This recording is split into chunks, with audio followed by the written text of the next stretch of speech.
акыркы үлгүдөгү эң жаңы технологияда курал-жарактар сатып алып атабыз.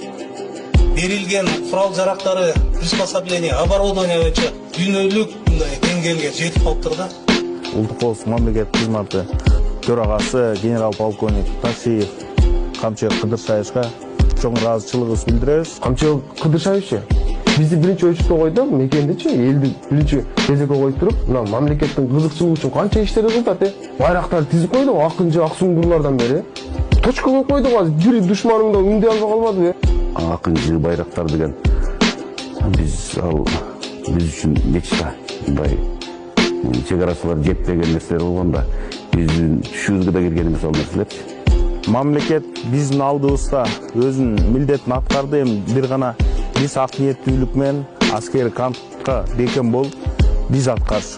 Жаңы техникалардын саны эгерде мурда 10-15% турса, азыркы учурга жаңы техниканын, жаңы технологиянын пайыздуулугу 75-тен бийик десек болот да. Себеби ар бир аскер кызматкеринин өзүнө бекитилген курал-жарагы, аспабы азыркы заманбап аскердин стандартына туура келет десек болот да. Мурда билесиздер, биз жөнүндө башкалардан жардам алчу элек.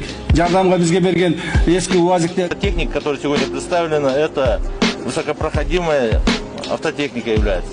Биз азыр 2 жылдан бери эч кандай жардам алган жокпуз. Биз ток өзүбүз сатып алып атабыз. Европа мамлекеттеринен, Турциядан, бул жагы Кытай жана башкалардан баарынан сатып алып атабыз. Жана ошонун негизинде мамлекетибиз күчтүү болуп турат азыр. Мындан ары да күчтүүбүз. Себеби мамлекет күчтүү болуш керек. Мамлекет күчтүү болуп, мамлекетте тартип боюнча эч качан өсүп өнүгүү болбойт. На нас смотрит сейчас на сильного соперника, на сильного государства, на сильного напарника. То есть наша страна уже становится на ноги.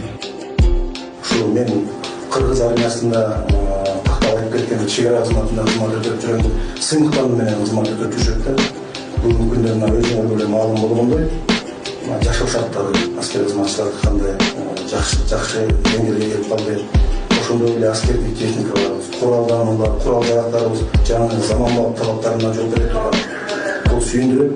Күч түзүлөлөрүнө, кыргыз элине акыркы 3-4 жылда көрүнүп жаткан камкорлук үчүн биздин сүйүктүү генерал-полковникке Өрүскү станцынын жоокерлеринин атынан биздин белегибизди берип койгонго уруксат этиңиздер.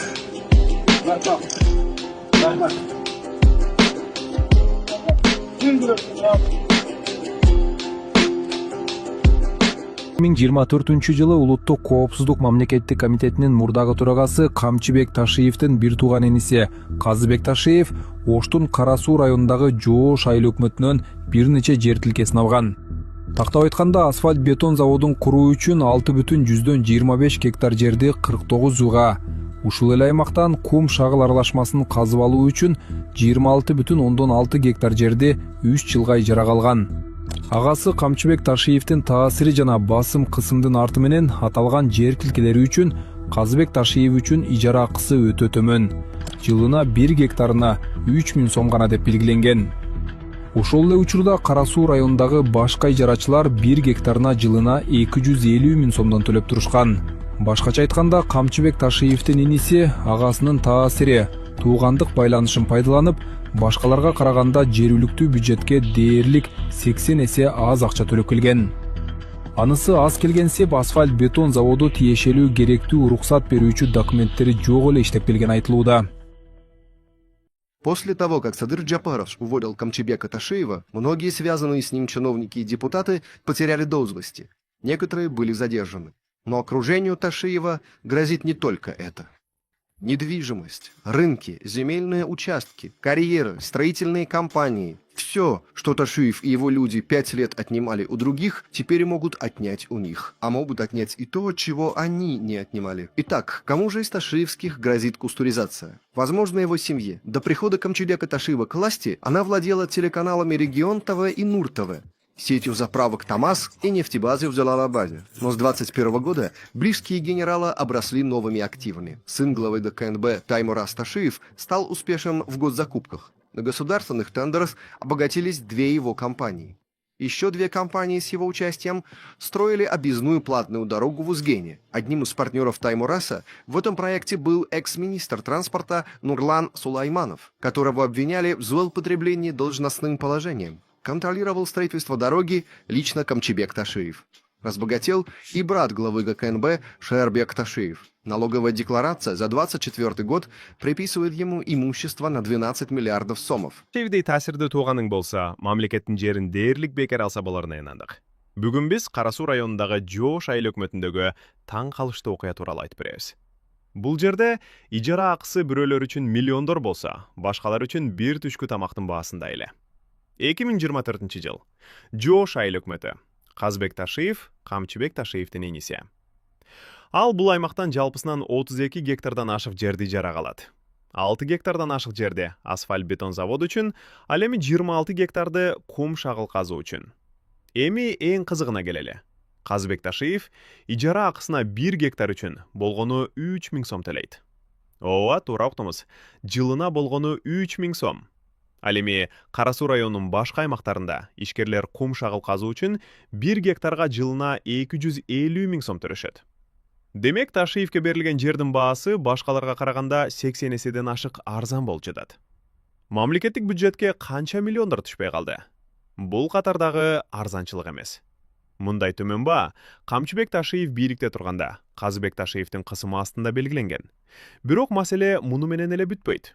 Бул иштеп жаткан асфальт бетон заводунун бир дагы тиешелүү уруксат берүүчү документтери жок. Бул фактылар коррупциянын белгисиби же тууганчылыктын кезектеги жемишиби? Мамлекеттик мүлктү мындай баада ижарага берүү элдин ырыскысын уурдоо эмеспи? КМК тарабынан аябай көп кемчиликтер кеткен. Азыр жаңы жетекчиликке да кайрылам, сизден да суранам. Арыз муун менен кайрылгандан корккон жарандар көп болуп атат. Ишкерлер көбүнчөсү тоноп окатын алып койгондор көп экен. Ошол ички иштер министр УКМКнын катарындагы адамдар экен. Кызматтан алынган адамдардын да фамилиясы. Анын баары сиз угат болуш керексиз. Бирок деген ал ишкерлерге ачык жазгыла десем, эми ошол эле адамдардын иштери, туугандары прокуратурада иштейт экен, администрация президенти да иштейт экен. Бишкек шаары ушунчалык кичинекей, тууган тушкандары менен элди, ишкерлерди тоноп, аягында деген эл ошол иштеп жаткан жарандарыбыз коркуп, арыздангандан да коркушат. Эгер ошол адамдар арыз мундарын жазса, мен бул каттарды сизге түзмө-түз жөнөтөм. Кабыл алыңыздар деп да суранам да. Аябай көп учурлар болуп атат. Анан суранат элем, мамлекетке өткөрүлгөн мүлк боюнча УКМК расмий тизмени жарыялаш керек.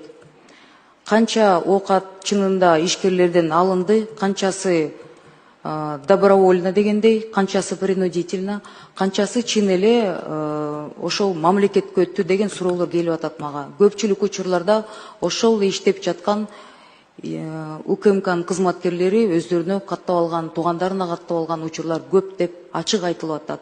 Бирок буну деген президентибизге жеткирип койгула, арызданганда биз коркуп атабыз, азыр деле коркуп атабыз деп атышат. Рахмат.